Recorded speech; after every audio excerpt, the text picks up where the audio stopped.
October the 6th, 2002, the Royal Maternity Hospital in Belfast. Janine Murtagh settles down for the night on the eve of routine surgery.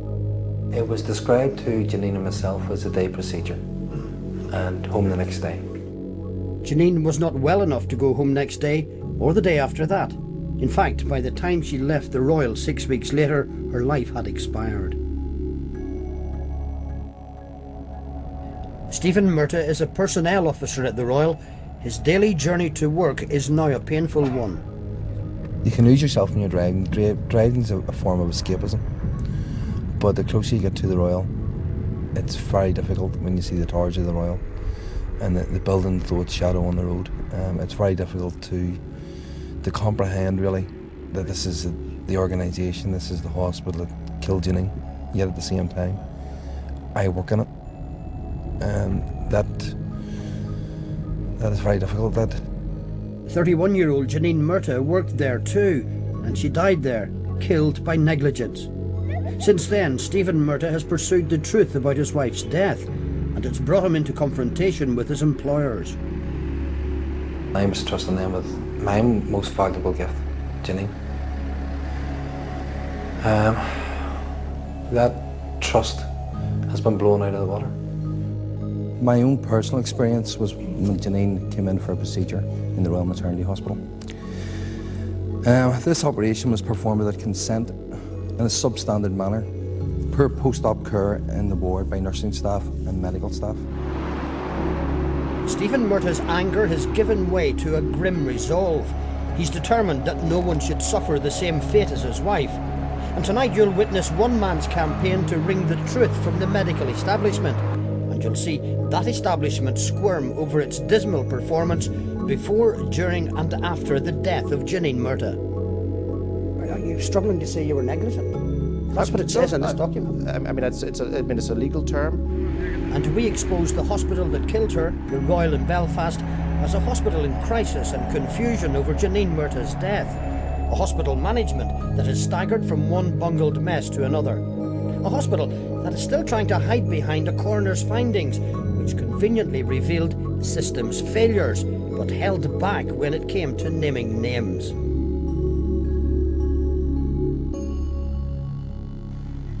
Surgeons' hands can save lives.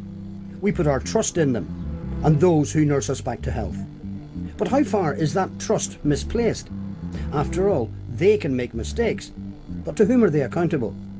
Increasingly, medical mistakes are exposed and deposed in our courts when all that most patients want is an explanation of what happened.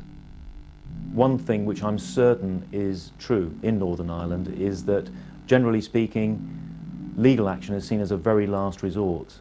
Or, very often, sadly, it's because they've been forced to take legal action because there hasn't been openness and transparency from the beginning about an error having been made. Janine Murtagh's situation is a case in point, and now the reputation of the Royal was taking a battering.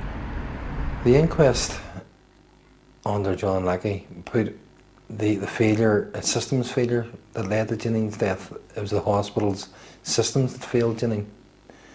It only got at some of the truth about Janine's death, in our opinion. Using evidence from the coroner's court and the Royal Hospital's own internal inquiry, as well as a report by independent expert Professor Robert Shaw, we will take you through the final days of Janine Murtagh. You'll learn how a veneer of responsibility actually concealed a brew of poor leadership, poor records and poor professional attitudes. They all contributed to the negligence that killed Janine Murtagh at the age of 31, when all she wanted was freedom from pain and the chance to become a mother. She was a children's nurse, and that was just Janine. To see Janine was to see children. She was an inspiration. Her attitude to life was to grab it, to enjoy life.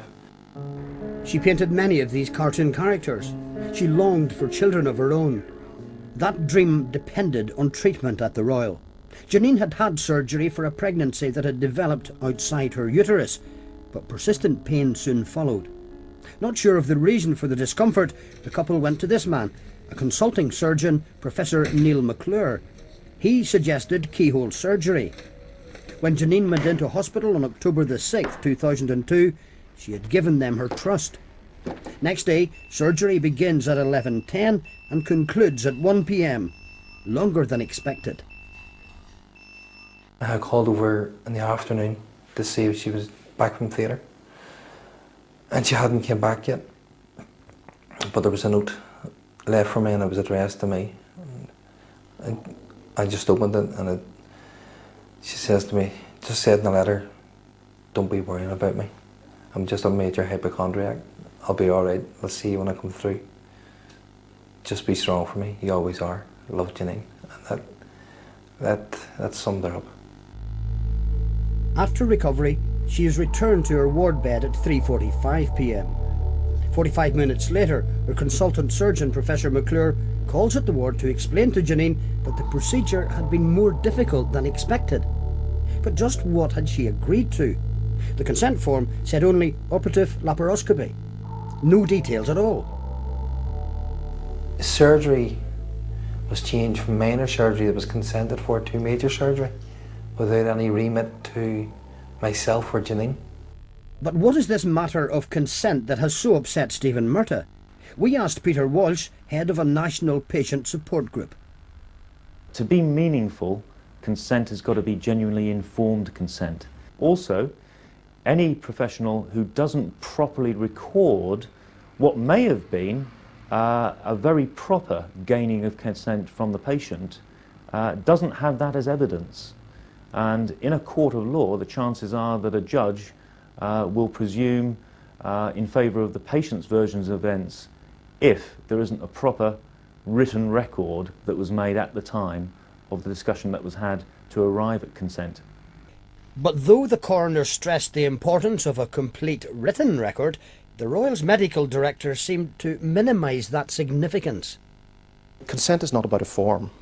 Consent is about a dialogue between a doctor and a patient about what a proposed procedure is. It's a discussion.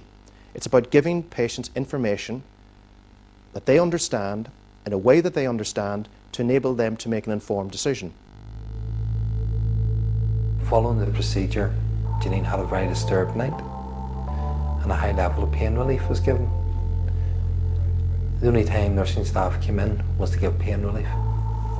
At 8:30 next morning, October the 8th, Professor McClure visits Janine again. He expresses satisfaction with her condition and suggests she may be discharged next day. But he has no overnight observation records to read. None have been kept. And the next notation is not recorded on Janine's observation chart until much later that day, at 5:30 p.m, and only after Stephen Murtagh arrives to find his wife in extreme pain. Clearly the drugs are not working. I had to look twice to see it was Janine.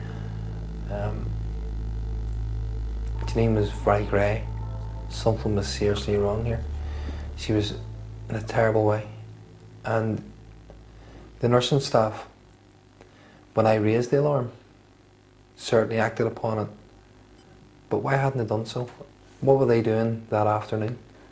That was just one of the questions Professor Shaw was asked to find answers to by the coroner. Well, it's very sad to see that